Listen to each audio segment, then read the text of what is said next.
नमस्ते दोस्तों, एक बार फिर से आर्मी कोचिंग क्लासेस में आपका हार्दिक अभिनंदन। स्वस्थ होंगे, मस्त होंगे, यही आशा मैं करता हूं।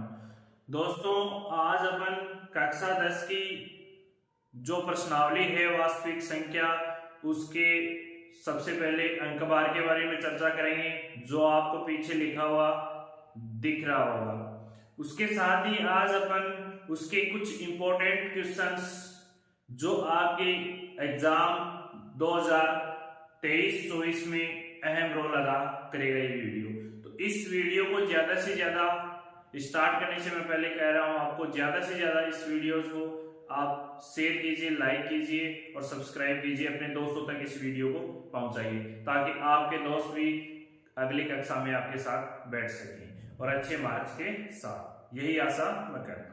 तो देखिए, सबसे पहले जो रियल नंबर यानी वास्तविक संख्या, उसके अंक बार की अपन चर्चा करते हैं। उसके बाद देखेंगे ऑब्जेक्टिव क्वेश्चन, उसके बाद देखेंगे अति लघुत्तरात्मक और उसके बाद देखेंगे लघुत्तरात्मक। देखिए, सबसे पहले जो रियल नंबर यानी वास्तविक संख्या का चैप्टर है, यानी उसका कुल अंक बार है वो 4 नंबर का है। यानी कुल नंबर का चैप्टर है वो 4 अंक का चैप्टर है। उसमें किस टाइप के क्वेश्चन आएंगे, यानी जो 1 अंक का है, 1 प्रश्न आएगा वो 1 अंक का आएगा, यानी वस्तुनिष्ठ यानी ऑब्जेक्टिव टाइप का क्वेश्चन आएगा 1 नंबर का इससे।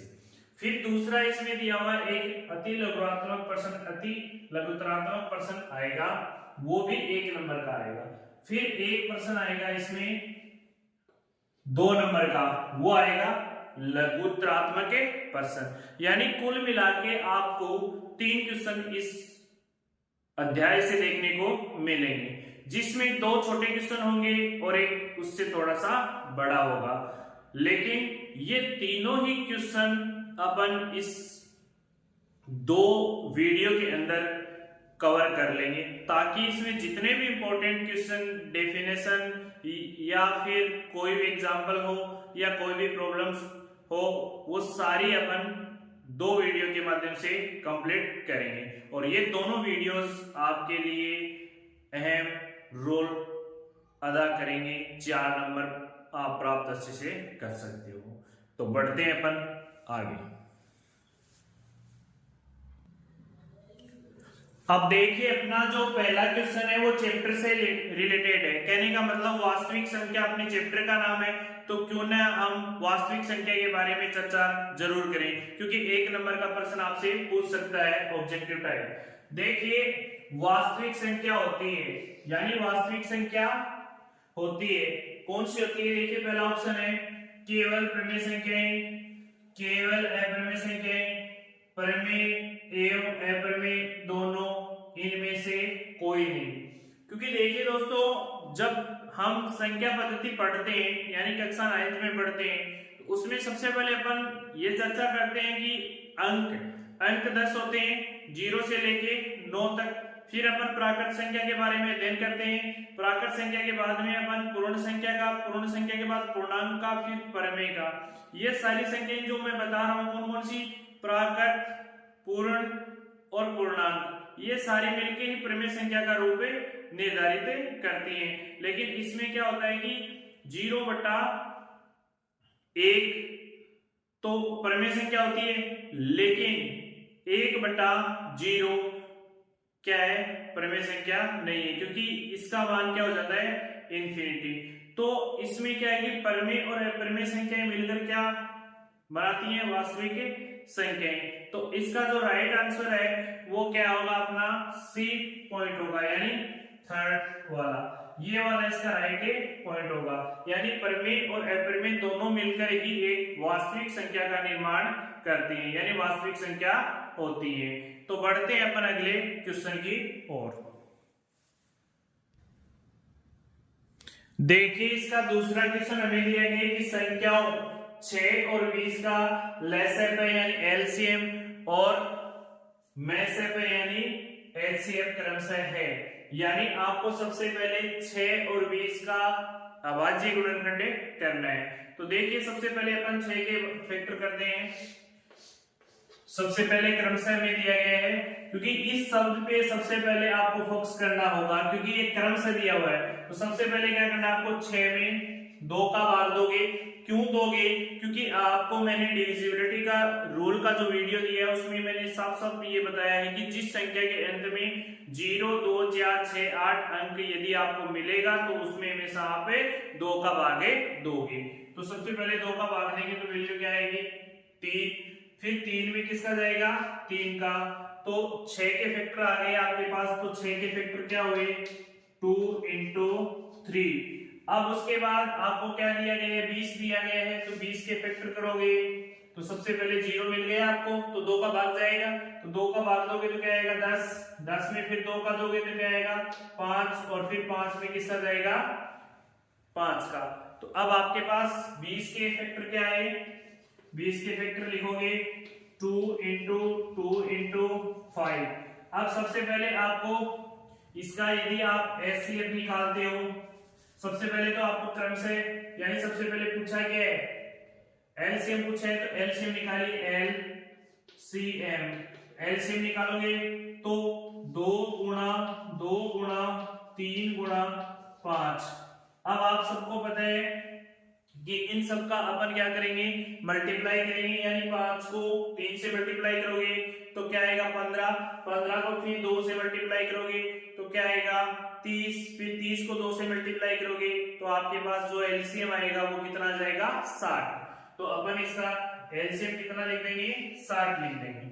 उसके बाद हमें निकालना है क्या, एचसीएफ निकालना है, तो अपन क्या निकालेंगे, एचसीएफ, यानी इसमें अपन जो वैल्यू समान है वो लिख लेते हैं। तो इसमें सिर्फ और सिर्फ एक ही युग्म समान है, वो क्या है, 2। तो इसका जो एचसीएफ आएगा वो क्या आ जाएगा, 2, और एलसीएम कितना आ जाएगा, 60। तो इसमें ऐसा कौन सा ऑप्शन है जिसमें पहले हमें एलसीएम पूछा है, तो सबसे पहले हमें एलसीएम बताना है, उसके बाद हमें एचसीएफ बताना है। तो एलसीएम कितना था अपना, 60 था। तो पहला जो ऑप्शन है वो इसका क्या हो जाता है, गलत। क्यों गलत हो जाता है, क्योंकि यहाँ पर हमें पूछा गया है क्रमशः, तो क्रमशः में सबसे पहले एलसीएम है, तो एलसीएम की वैल्यू लिखनी है। यहाँ पर सबसे पहले किसकी वैल्यू दी गई है, एचसीएफ की, इसलिए ये ऑप्शन क्या हो जाता है, कैंसिल। उसके बाद दूसरा ऑप्शन है अपने पास क्या है, 60। तो सबसे पहले एलसीएम पूछे है, तो एलसीएम अपने पास 60 है, तो ये वाला ऑप्शन क्या होगा इसका, राइट। तो इसे भी नोट डाउन कर लीजिए, काफी इंपॉर्टेंट क्वेश्चन है।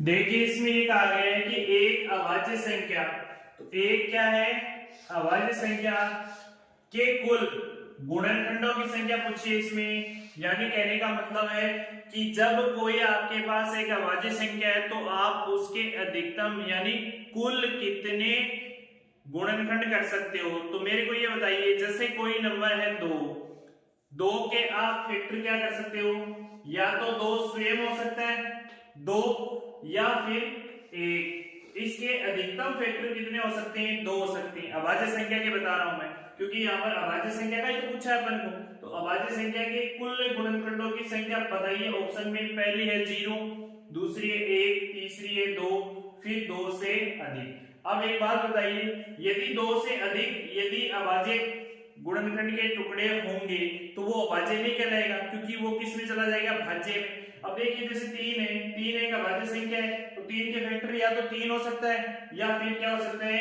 1। यानी अधिकतम कितने फैक्टर हो सकते हैं अभाज्य संख्याओं के, 2। यानी कहने का मतलब कुल गुणनखंड कितने हो सकते हैं, 2। तो आपका राइट आंसर क्या होगा, सी ऑप्शन होगा। तो कहने का मतलब यदि 2 से अधिक किसी संख्या के गुणनखंड हो रहे हैं तो वो अभाज्य संख्या नहीं है, वो क्या है, भाज्य संख्या है। क्या है, भाज्य संख्या। तो इस बात का ये खास विशेष तौर से ध्यान रखिए आप। सबसे पहले देखिए इसमें जो क्वेश्चन दिया है 144 के अभाज्य गुणनखंड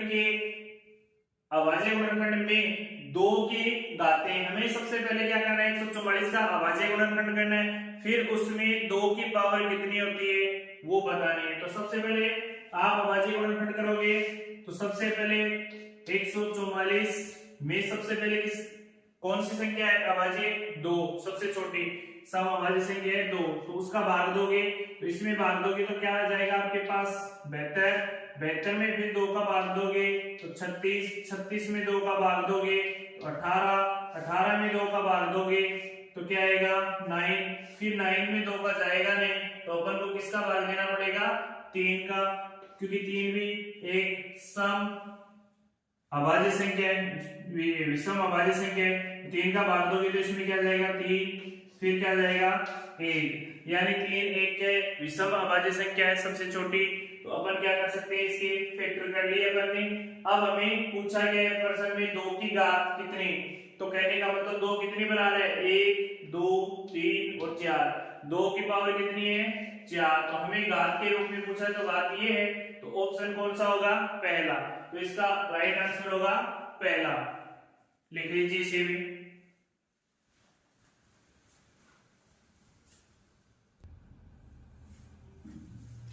अब देखिए इसमें पाई है एक, रिक्त स्थान पूछा आपको, संख्या है, तो आपको बताना है कि पाई है वो, यदि आपको पाई का चिन्ह या पाई का नाम लिखा हुआ मिले तब तो आपको बताना है अपरिमेय संख्या, लेकिन यदि आपको पाई की वैल्यू 22/7 दे दे तब आपको बतानी है परिमेय संख्या। सबसे इंपॉर्टेंट क्वेश्चन है ये इसका, क्योंकि देखिए जब आपको ये पाई लिखा हुआ है या ऐसा चिन्ह दे दे तब तो आपको राइट ऑप्शन करना है ये वाला अपरिमेय संख्या वाला, ठीक है, इसमें अपरिमेय संख्या भरनी है। लेकिन यदि इस पाई की जगह आपको 22/7 दे दे तब आपको ऑप्शन क्या करना है 22/7 देते ही आपको किसका मान बताना है परिमेय संख्या का, तो ये ध्यान रखना है। जब आप पाई का साइन यदि आपको लिखा हुआ मिले तो हमेशा वो क्या होगी अपरिमेय संख्या, लेकिन पाई की वैल्यू यदि आपको दे दी है 22/7 तब आपको अपरिमेय नहीं करना है, तब आपको क्या करना है परिमेय संख्या। तो इस बात का विशेष तौर से ध्यान रखिए। अब देखिए दो संख्याओं a और 18 का लैसे पे 36 तथा मैसे पे 2 है तो a का मान ज्ञात कीजिए। ये भी अच्छा क्वेश्चन है कि जब आपने यूनिट पढ़ी थी उस टाइम एक सूत्र या एक फॉर्मूला आपको बताया गया था कि दो संख्याओं का गुणनफल बराबर होता है HCF इंटू LCM, तो अपन उस सूत्र से इसके आंसर निकालेंगे। तो वो सूत्र भी काफी इंपॉर्टेंट है, इनको भी याद किया गया आप। तो इसको सोल्व करके बता रहा हूं मैं कि दो संख्याओं का गुणनफल बराबर होता है HCF इंटू LCM।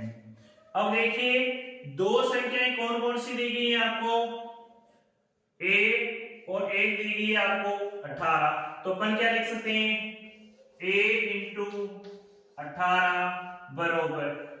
अब आपको सबसे पहले लेसन दिए गए हैं और एक में से दिए गए, तो में से कितना है 2 और ले से कितना अपने पास 36।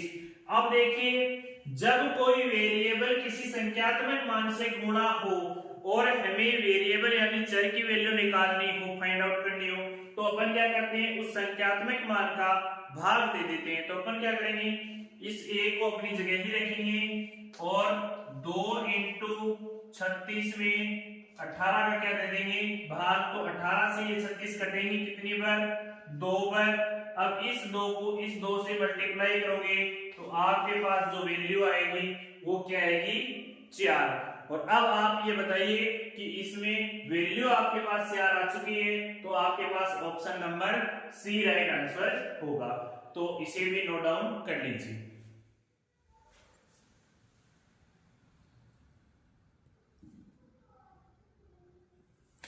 देखिए अगला क्वेश्चन, निम्न में से कौन सी अपरिमेय संख्या नहीं है।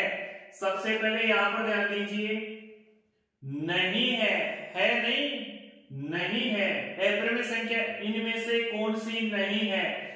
अब ये बताइए कि आप 10 का पूर्ण वर्ग निकाल सकते हो क्या, 24 का निकाल सकते हो क्या और 35 का निकाल सकते हो क्या, नहीं निकाल सकते ना।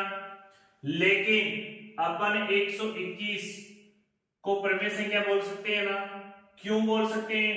क्योंकि ये p बटा q का रूप है और q नॉट इक्वल टू 0 है।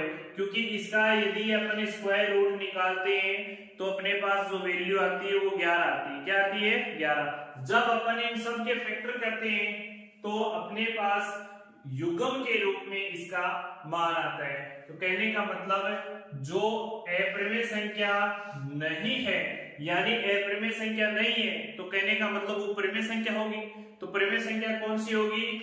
डी ऑप्शन में होगी, यानी 121 11 का स्क्वायर होता है। तो ये वाला, ये जो तीनों ऑप्शन है ना आपके पास, ये तीनों, ये क्या है? अशांत, अनावर्ती, अशांत, अनावर्ती है आपके पास, अशांत, अनावर्ती। अब देखिए अगला क्वेश्चन इसमें क्या दिए गए हैं? इसमें आपके पास ये दिया गया कि संख्याओं 96 और 404 का मैसेज बताइए। तो आप बताइए, मैसेज बताइए इसका निकाल के। तो सबसे पहले अपन क्या करेंगे? फैक्टर करेंगे 96 का। तो सबसे पहले 2 का भाग दोगे तो वैल्यू क्या आएगी आपके पास? इसमें क्या जाएगा? 4, फिर 1 बचा तो 16 हो गए, फिर कितने बढ़ गया? 8, फिर 2 का भाग दिया तो क्या है आपके पास? 24, 24 में 2 का दिया तो क्या आया? 12, 12 में 2 का दिया तो क्या आया? 6, और 6 में 2 का दिया तो क्या आया? 3, फिर 3 में किसका दोगे? 3 का, क्या जाएगा? 1। फिर अपने पास क्या है? 104 है ना, 104 में भी किसका जाएगा? 2 का जाएगा। तो सबसे पहले 2 का दोगे 200, 2, फिर 2 का दोगे 101। और आप सभी को पता है इस बात का कि 101 स्वयं एक अभाज्य संख्या है, तो 101 में भी किसका जाएगा? 101 का। अब देखिए अपन यहाँ पर लिखते हैं 96 के जो फैक्टर हैं उनको, यानी 2 कितनी बार है? 1 2 3 4 5। तो 2 की पावर कितनी है? 5 है ना, तो 2 इंटू 2 इंटू 2 इंटू 2 और 3 1 बार। फिर 404 में 2 कितनी बार है? 2 बार, और 101 1 बार। इसमें देखिए जोड़ा इसका बन रहा है और जोड़ा इसका बन रहा है। इनमें से अपन एक एक संख्या निकाल लेते हैं। तो HCF क्या आ जाएगा अपने पास? 2 इंटू 2 यानी 4 आ जाएगा। HCF कितना आ जाएगा अपने पास? 4, जो कि राइट आंसर है आपका डी। तो इसे भी लिख लीजिए।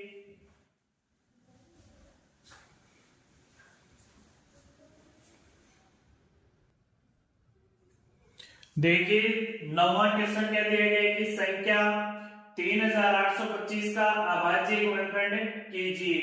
अब इसमें आपको सबसे पहले अभाज्य गुणनखंड करना है। अभाज्य गुणनखंड करोगे तो देखिए यहाँ पर मैं इसको सोल्व कर रहा हूं कि 38 25 है। तो मैंने आपको विभाज्यता के लिए बताए थे, जिस संख्या के अंत में 0 या 5 मिले तो हमेशा उसमें किसका भाग जाता है? 5 का। लेकिन उससे पहले अपन 3 की विभाज्यता किस प्रकार से चेक करेंगे? क्योंकि 2 का तो इसमें भाग जाएगा नहीं। क्यों नहीं जाएगा? क्योंकि किसी भी संख्या के अंत में 0 2 4 6 8 हो तभी उसमें 2 का भाग जाएगा। अब उसके बाद अपन 3 की विभाज्यता का रूल क्या था कि जितने भी अंक दिए गए उस संख्या के, उन सब का क्या कर लो? योग कर लो। और उसमें यदि 3 का भाग पूरा पूरा जाता है तो इसका मतलब वो संख्या 3 से डिविजिबल है। तो अपन देखिए इसको चेक करते हैं। 3 प्लस 8 प्लस 2 प्लस 5। तो कहने का मतलब इन सारी संख्याओं में किसका भाग जाता है? क्योंकि देखिए इसको जोड़ोगे 8 और 2 कितने हो गए? 10, 10 और 5 कितने हो गए? 15, 15 और 3 कितने हो गए? 18। और 18 में आप सबको पता है कि 3 का भागे जाता है, तो इसका मतलब ये 3 से डिविजिबल है। तो अपन क्या करेंगे? सबसे पहले इसमें 3 का भाग देंगे। तो 3 का भाग देंगे तो कितनी बढ़ जाएगा? 1 बार, फिर कितनी बढ़ जाएगा? 2, फिर कितनी बढ़ जाएगा? यहाँ पर देखिए 2 पर भाग दोगे तो क्या बचेगा? 7 21, 1 बचा, फिर क्या आया? 5। तो 1275 आ चुका है। अब वापिस देखिए इन संख्याओं का योग करोगे, 1 और 2 कितने हो गए? 3, 3 के बाद 7 जोड़ोगे तो क्या हो जाएगा? 10, 10 में 5 जोड़ोगे तो क्या आ जाएगा? 15। तो 15 में वापिस 3 का भाग दे सकते हो आप। 15 में 3 का भाग दोगे तो 3 से डिविजिबल होगी वो वैल्यू। तो अब आप इसमें भाग दोगे 12, एक में जाएगा नहीं तो 12 में दोगे, कितनी पर जाएगा 4 पर। फिर आप दोगे 7 में तो कितनी पर जाएगा 2 पर, शेष क्या बचा 1, ये हो गए 15, 15 में फिर 3 का भाग दोगे तो कितनी पर जाएगा 5 पर। अब देखिए इन सबका वापस सम करके देखो, 4 और 2 कितने हो गए 6, 6 और 5 कितने हो गए 11। 11 में 3 का भाग जाता नहीं है तो 3 के बाद अभाज्य संख्या कौन सी है 5, तो अपन इसका 5 का भाग देंगे क्योंकि इसके इकाई अंक में भी 5 है। तो 5 का भाग दोगे तो 8 पंजों 40, फिर बचा शेष 2, आगे क्या है 5 तो हो गए 25, तो 25 में दोगे 5 का भाग तो कितने पर जाएगा 5 पर। वापिस देखिए इसमें इकाई अंक 5 आ गया तो 5 का भाग दोगे तो 5 का इसमें भाग दोगे तो कितने पर जाएगा 1 पर जाएगा। बचा शेष कितना 3, 3 आगे उतारा 5 तो क्या गए 35, 35 में कितने पर जाता है 7 पर। अब आपको पता है कि 17 स्वयं एक अभाज्य संख्या है तो 17 में किसका जाएगा 17 का, यानी कहने का मतलब है 38, 25, 3825 के ये फैक्टर अपन ने कर लिए। अपन इसको किस रूप में लिख सकते हैं, 3 की पावर कितनी है 2, 5 की पावर कितनी है 2 और 17 की पावर कितनी है 1।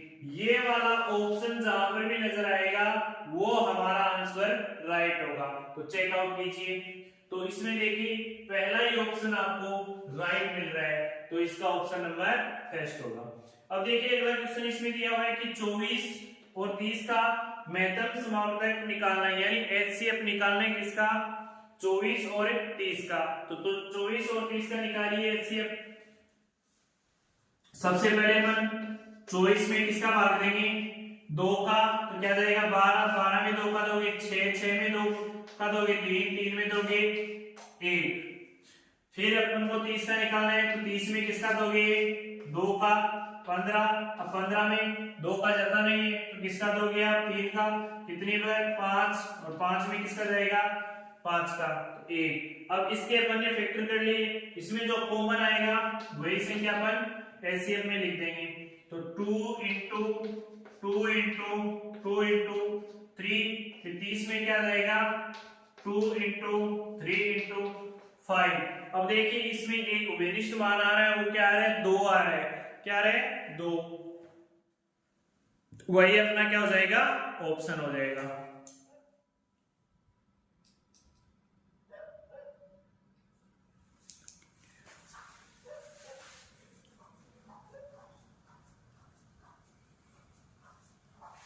लिख दीजिए इसका ऑप्शन क्या हो जाएगा, एक तो ये वाला 2 और इसमें और है नहीं एक, ये 3 लिख दीजिए। तो क्या जाएगा अपना ऑप्शन नंबर कौन सा आएगा, ऑप्शन नंबर पहले में 3 दूसरे में 6 आ जाएगा। ऑप्शन नंबर क्या आ जाएगा 6। तो इसे भी लिख लीजिए।